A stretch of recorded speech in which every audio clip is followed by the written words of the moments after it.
Welcome to Health Beat Live. My name is Sara and I am reporting for Healthy NewsWorks from Norristown, Pennsylvania. On this video call with me is Stephen Fried. He's an award-winning journalist, professor, and author.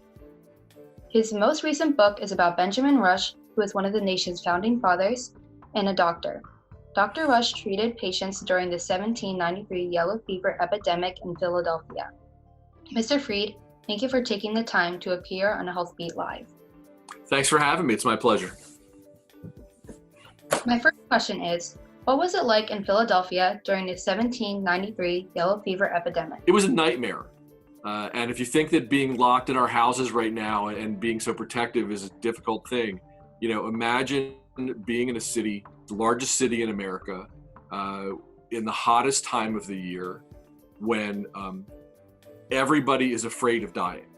No one knows how the fever is transmitted. Everybody's afraid. They don't want to touch each other. They don't want to come near each other. They believe that it might be in the air. So they're doing all kinds of things to make the air different. They're smoking cigars. They're putting garlic around their necks. They're putting ropes dipped in tar around their necks. The city reeks of everything that people are trying to do to make the fever go away. On top of the fact that it reeked anyway. There was no sewage at that time. People just threw stuff into the river. So it was a time of great fear. Most of the doctors left town, which is why the handful of doctors like Benjamin Rush are considered great heroes, even if some of their treatments didn't work so well. Because they didn't have enough doctors, they asked the African-American clergy and their parishioners to help them treat patients. And so what we had were white doctors and African-American reverends and people from the Black church helping to do the treatments, and they also did all the burials because people were going through the streets with carts asking people to bring bodies out that they were put into, usually into mass graves. It was the worst. It's just so intense. And Benjamin Rush writes all about it. He's writing home to his wife almost every day. She's up in Princeton with the kids. And he's just describing this, endless thing. Here's friends of ours who died today. And at the same time, the doctors are fighting each other about what the right treatment is because no one knows. The limits of science at this time are such a heavy burden on them. And so when we don't have enough science, we have arguments between people, political arguments, and that's what really happened. It was 24-hour-a-day fear. And then it just stopped. Because it got cold, the mosquitoes that were carrying it died, and it just ended. What were the symptoms of yellow fever? Well, yellow fever starts like, sort of all fevers, fever, chills, head pain, but it advanced very quickly. I mean, the course of the disease was often 3 or 4 days. So unlike, something that unfolds more quickly, and keep in mind, it's already flu season. So just as we are trying to figure out who has the coronavirus and who has just normal flu, they were also dealing with, sort of the regular fall illnesses that people got. And then at a certain point, when the people's eyes turned yellow, when their skin turned yellow, and their symptoms became so extreme, and they also would vomit, black vomit, that's when they knew for sure that they had yellow fever. And if they were at that point, they might not be living through the night. How did people get infected with yellow fever? Well, they were infected by mosquitoes, but they didn't know that. So, in fact, the biggest argument in the city, people were arguing in the city about everything about this fever. There was such a lack of science at this time. So there was a huge debate about how people got it, whether they could give it to each other, and whether it originated in Philadelphia or whether it had been brought in on a boat from somewhere else. We now know that yellow fever was most likely brought in on a boat from the tropics, and both people that had it, who the mosquitoes bit and brought their blood to other people, and probably bugs that were on the boat as the boat was coming to shore. But at the time, the initial belief was that there was some really bad coffee that had gone bad on a boat that had been dumped on the wharf there. So they believed that the fever originated from that bad coffee. And that was one of the operative theories because originally everybody who had it was right near that wharf. But eventually it spread throughout the whole city very quickly, frighteningly quickly. How long did the yellow fever epidemic go on in Philadelphia, and when did it die out?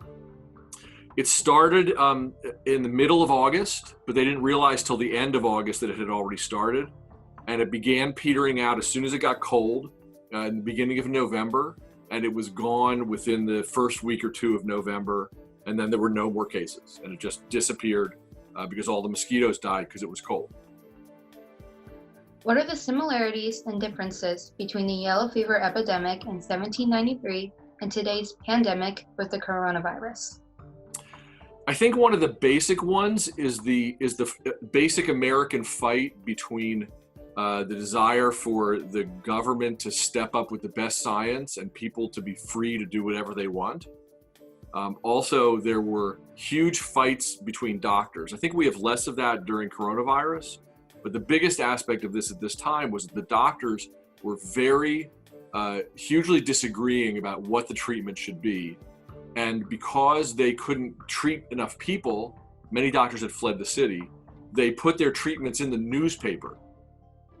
Because you could also, this is before doctors were licensed, and some of the treatments you could just buy yourself. If you wanted to have bloodletting, you could call somebody at your house and have them bloodlet you. A doctor didn't have to write for that. So it was sort of a free-for-all, and I think that the doctors had never seen anything like this. They knew they weren't going to get to everybody.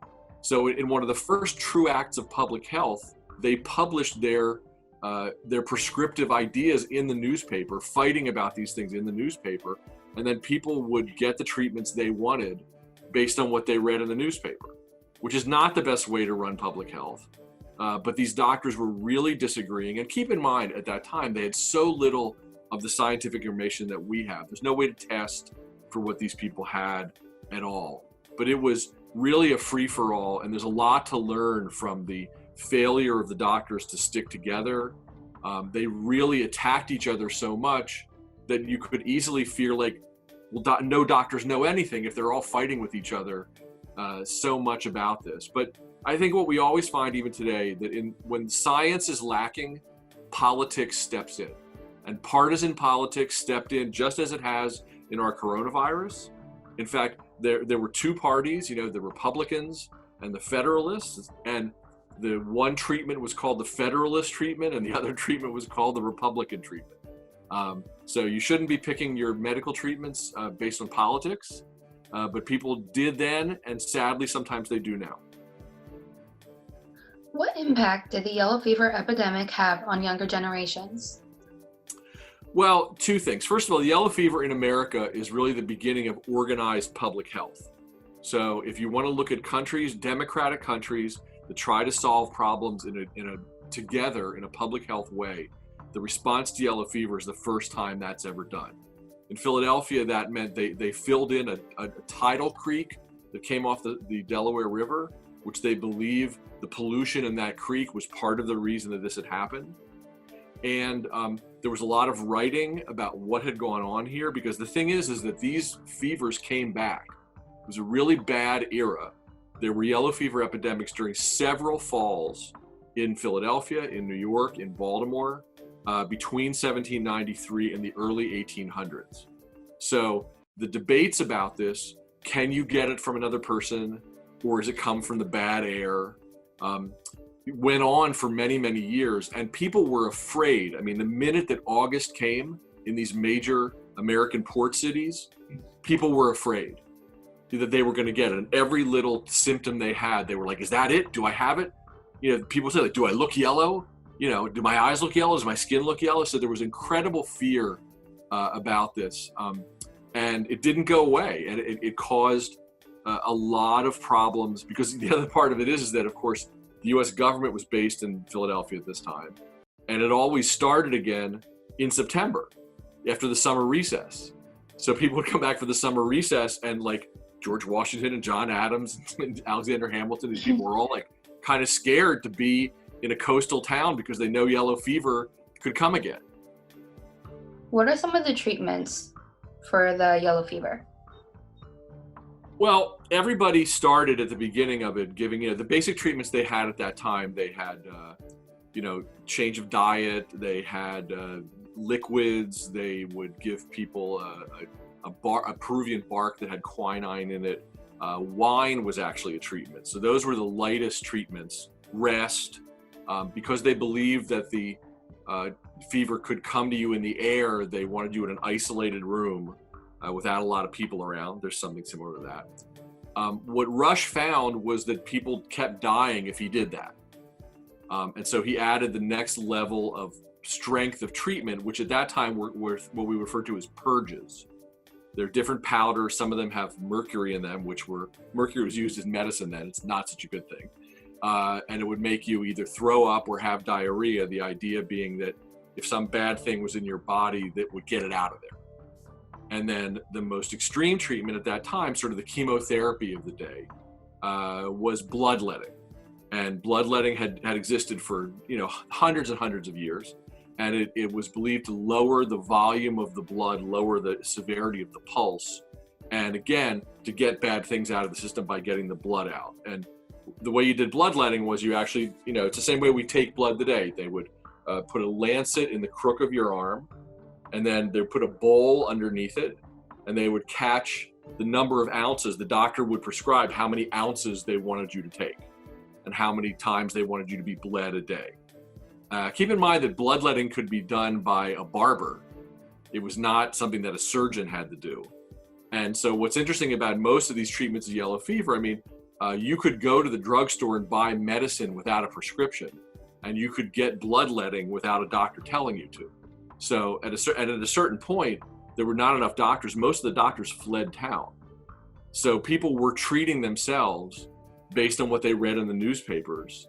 Bloodletting never was a great treatment for it. Purging was never a great treatment for it. But the one thing that I will keep in mind, most people find out about bloodletting and they find out about purging during yellow fever as if they were invented during yellow fever.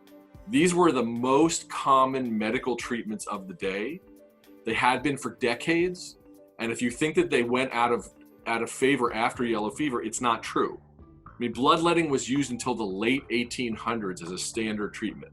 So while these may seem like crazy things that people did, they were the treatments of the day.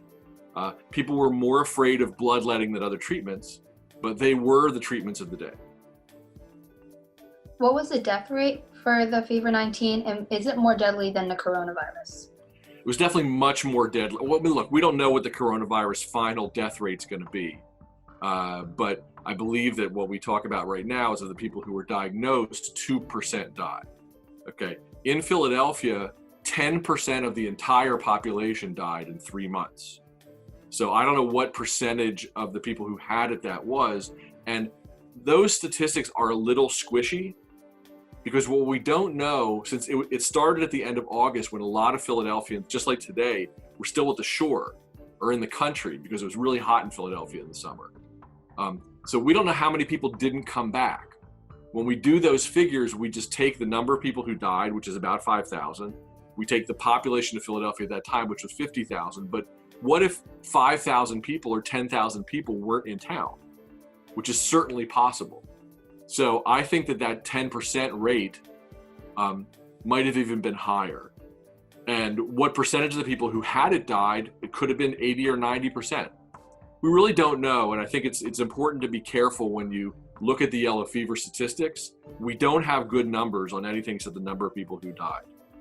Most of the doctors were like way too busy to really write down what was going on. So we are a little, we're not in a great epidemiological place with the figures we have from that time. Should we still be worried about the yellow fever? In America, no. No, yellow fever is basically a tropical disease. It's something that people still worry about in tropical locations. We in America have to worry about the kind of viruses that we're struggling with right now, that come from the places that we travel to, and that we have vaccines against each year, but we have to change the vaccines to update them against the new kinds of viruses. But no, we have enough to worry about right now and be scared of. You do not need to be worried about yellow fever, nor do you have to be worried about any doctor suggesting that you have bloodletting for the coronavirus. Where can we find more information about the yellow fever? Well, I would say, I've had a lot of students and teachers reach out to me wanting to do more, teaching right away, and they're not in school, so they're looking for free online resources. Interestingly, after the yellow fever epidemic, Benjamin Rush wrote a book, a very long book, about the epidemic from his perspective, which gives you his kind of tick-tock of the entire epidemic. The journalist Matthew Carey, Carey, also wrote a book. His book came out in 1793. Rush's book came out in 1794. And fascinatingly, the two African-American clergymen, Richard Allen and Absalom Jones, wrote the first book ever copyrighted by African-Americans about their experience treating patients during yellow fever, because they were criticized unfairly in Carey's book for overcharging people during this, which they had not done. And so they felt that it was important for them to take their own stand. And that book, at the end of it, has an explanation about why people shouldn't be prejudiced against African Americans, a fascinating essay that was put out there for the public. If you're interested in reading somebody's contemporary letters, Rush's letters home to his wife, she was at her parents' house in Princeton. Many of them, you can read the actual letters, they're digitized. Duke University Special Collections, Duke University Library Special Collections, has a number of them. Not all of them, but a lot of them. If you want to really just look at his actual letters, every one of which was written thinking, I may never communicate with my wife again. This might be the last thing I ever write to her because I could be dead tomorrow. Benjamin Rush got yellow fever and he almost died. Reverend Richard Allen also got yellow fever and almost died. How did this affect people my age in Philadelphia? Well, it's interesting, Rush, 3 of Rush's kids were with him at the beginning of this, 2 of whom are your age. And they were, at the beginning, they were okay. They thought it was all safe. And then very quickly, they decided that it was not. Their house was being used almost as a hospital. There were sick people like draped over every chair. But when their dad would go out and make house calls, and when he came home, he wrote in his letters home, he said, the boys are afraid of me. They're afraid of coming near me. They're afraid of hugging me or touching me because they think they'll get it from me, from my clothes, or just from me being there. So he was very self-conscious about that. Interestingly, his sister was there too. She had the opportunity to leave, but she insisted on staying to take care of him because he was doing such important work. And she died of the yellow fever, taking care of him. Eventually, Rush made sure that his boys were sent away. 2 of them went to be with their mom, and the youngest one went to a farm way outside of town. But there are heartbreaking stories during yellow fever of kids because their parents died and the kids were left. The most amazing one is an image of a baby whose mother and father just died. And the baby, when the doctors came there, was still suckling at the mother's breast, even though the mother had died of yellow fever and the baby was still alive. So we don't have statistics on what age people, but I think we can assume that older people probably were more at risk, just they are as everything else. But I think for kids stories of a lot of American history don't get told so much. But in this case, because the Rush kids all wrote, and Rush wrote about his kids, we do know a little bit more about that. Thank you so much for your time, Mr. Freed. It was my pleasure.